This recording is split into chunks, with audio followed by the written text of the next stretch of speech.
আপনাদের একটা ভিডিওতে এতগুলো জায়গা দেখানো সম্ভব না, তাই আমি এই ভিডিওটাকে দুইটা ভাগে ভাগ করে নিয়েছি যাতে আপনারা বোর না হয়ে যান লং ভিডিও দেখে। আমরা চলে গিয়েছিলাম নেত্রকোনার মিনি বান্দরবনে। মিনি বান্দরবন কেন বললাম তা নিয়ে আজকে থাকবে আমাদের এই সম্পূর্ণ ভিডিও। আপনারা মিনি বান্দরবনও বলতে পারেন বা বলতে পারেন যে মিনি সিলেট। অপরূপ এই সৌন্দর্য আমাকে বারবারই মুগ্ধ করতেছিল। শুরুটা হয় রাত 4টা থেকে, কিন্তু আমাদের উঠতে হয় ঘুম থেকে 3টা বাজে। তার কারণ আমাদেরকে দখলপুর গ্রাম থেকে যেতে হবে নেত্রকোনায় ময়মনসিংহ শহর হয়ে। মোট দূরত্ব ছিল 130 কিলোমিটার। প্রথমে ময়মনসিংহ শহর থেকে ট্রেনে যাওয়ার কথা ছিল, ট্রেনটি লোকাল হওয়ায় ট্রেনটি সেদিন আসে নাই, তার জন্য আমাদেরকে সিএনজি দিয়ে যেতে হয়। ময়মনসিংহ শহরের কাচারি মোড় নতুন বাজার বাস স্ট্যান্ড থেকে আমরা জনপ্রতি 160 টাকা করে নেত্রকোনা চলে যাই। ময়মনসিংহ শহর থেকে নেত্রকোনার মোট দূরত্ব ছিল 95 কিলোমিটার। আমাদের যেতে প্রায় 2 ঘন্টা সময় লেগেছিল। এখন আপনাদেরকে বলবো আমরা যাওয়ার সময় কি কি এক্সপিরিয়েন্স করলাম এবং কি কি এনজয় করলাম সেইগুলো নিয়ে। সিএনজির স্পিড দেখে মনে হচ্ছিল আমরা বুলেট ট্রেনে উঠে গেছি, আর আমাদের অনেক বেশি ঠান্ডা লাগতেছিল। আমি একটা কালো ওড়না নিয়ে নেই, সেটা দিয়ে আমরা ডেকে ঢুকে যাচ্ছিলাম। বলতে পারেন আমরা 3জন কালো ওড়না দিয়ে মুড়িয়েছিলাম। তারপর আমি একটু রং করে সিএনজির বাহিরে মাথা দিয়ে বাতাসটাকে উপভোগ করতেছিলাম। এমন সময় আমাকে ভাইয়া ধমক দিয়ে বলে সিএনজির ভিতরে মাথা রাখো, নয়তো কোনো অ্যাক্সিডেন্ট হতে পারে। আপনারা কেউ আবার আমার এত সুন্দর ভিডিও দেখে আবার করতে যায় না, তাহলে যে কোনো সময় অ্যাক্সিডেন্ট হতে পারে। তারপর আমার বোন এদিক ওদিক তাকাইতেছিল আর বলতেছিল ওই যে দেখো শাপলা, ওই যে দেখো বক, ওই যে দেখো পানি। মানে আমাকে কি বলতেছিল বলার বাহিরে। আমার 2 ভাই বোন মিলে আমার মাথাটা নষ্ট করে দিতেছিল আর বলতেছিল ওই যে দেখো, ওই যে দেখো। ওদের ওই যে দেখো দেখতে দেখতে আমি কখন জানি ওই যে হয়ে গেছি। অবশেষে আমরা দুর্গাপুর যাওয়ার সাইনবোর্ড দেখতে পারি। সাইনবোর্ডে লেখা ছিল 15 কিলোমিটার বাকি। এখনও 15 কিলোমিটার বাকি ছিল আমাদের। আর আপনারা এখন যেই নদীটি দেখতে পারতেছেন সেটা ছিল মগরা নদী। নেত্রকোনা শহর বা এর থেকে প্রায় 15 কিলোমিটার আশেপাশে দূরত্বের মধ্যে মগরা নদী এবং কংস নদী প্রধান নদী হিসাবে প্রবাহিত হয়েছে। যেহেতু আমরা সকালে গিয়েছিলাম তাই রাস্তাঘাট মোটামুটি অনেক ফাঁকা ছিল, আপনারা দেখতেই পারতেছেন।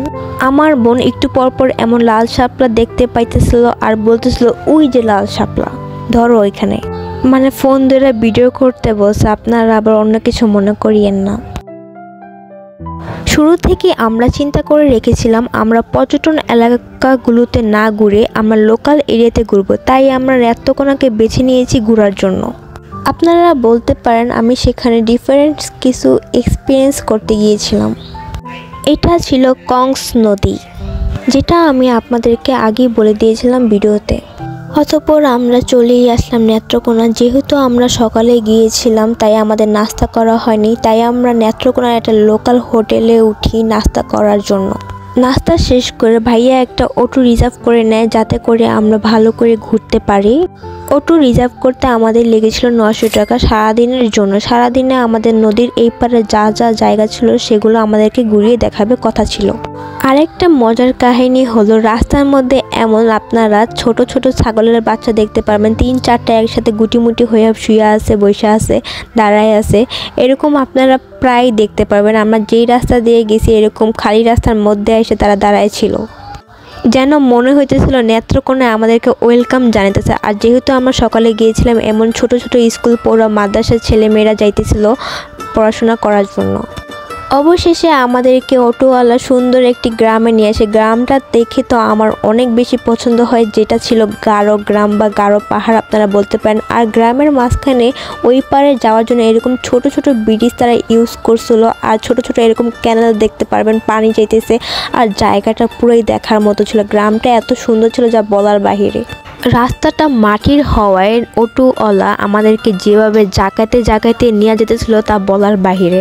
মনে হইতেছিল আমরা এই পাশ কাইত হয়ে পড়ে যেতেছি, ওই পাশ কাইত হয়ে পড়ে যেতেছি। আর আশেপাশে এত সুন্দর সবুজ দেখে আমার তো মনটা জুড়ায় গেছে।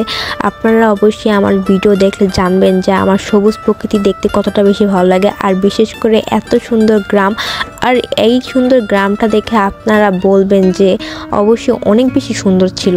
আর এই পানির ধারাটা যেন আমাদেরকে আরও বেশি মুগ্ধ করে, গ্রামটাকে আরও বেশি সুন্দর করে তুলছে। আর আমার বিশেষ করে ভালো লাগে এই সব ধারাগুলোতে যখন সিঁড়ি থাকে, তারপর এরকম সুন্দর সুন্দর ছোটো ছোটো ব্রিজ থাকে। আর দেখতেই পাচ্ছেন এই ছোটো ব্রিজ দিয়ে যখন যেতেছিলাম আমি তো বলতেছিলাম আল্লাহ যাবে তো গাড়ি, পরে দেখি যে না, আমাদেরকে সুন্দরভাবে সেফলি নিয়ে গেছে। তারপর নিয়ে যায় আমাদেরকে নামাই দিবে এখনই। যেহেতু গ্রামটি খ্রিস্টান ধর্মাবলম্বী লোক ছিল, তাই এরকম ছোট ছোট আমি চার্চ দেখতে পাচ্ছিলাম। যখন আমি এত সুন্দর গ্রামটাকে দেখতে পাই তখন মনে হয়েছে না, আমি ডিফারেন্ট ওয়েটা বেছে নিয়ে ভালোই করছি। পর্যটন এলাকায় গেলে শুধু দেখতে পেতাম মানুষ আর মানুষ, আর মানুষের জন্য আমি কিছু ভালো মতো করতেও পারতাম না, এত সুন্দর গ্রামও দেখা হতো না। আর আমার বিশেষ করে লোকাল এরিয়াতে যেসব সুন্দর সুন্দর জায়গাগুলো আছে সেগুলোকে এক্সপিরিয়েন্স করার অনেক ইচ্ছা আছে আমার। আজকের ভিডিও এই পর্যন্তই। নেক্সট পার্টে আপনারা সম্পূর্ণ ভিডিও পেয়ে যাবেন। আল্লাহ হাফেজ।